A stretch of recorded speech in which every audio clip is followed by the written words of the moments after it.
Hinamon ni Atty. Jess Palsis si COMELEC Chairman George Garcia na sagutin kung siya ang naghanda ng sose ni Senador Chis Escudero nang tumakbo ito noong 2022 elections.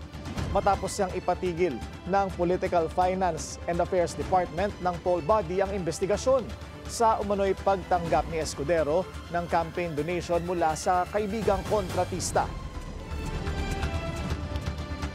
Even if he inhibits the fact na he was the lawyer of Senator Chis Escudero before, raises questions that he should also answer.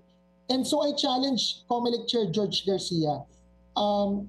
Was he the one that prepared the sauce of Senator Chis in 2022? Because he was still the lawyer on record of Senator Chis when Senator Chis filed his COC in 2021, around October, or during the filing of candidacy.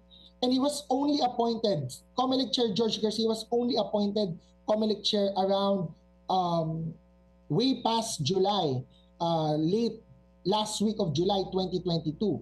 And the filing for SOSE in 2022 was on June 8 or around June. It's just a simple challenge. He should state on the record, was he the one that prepared the SOSE? Because if...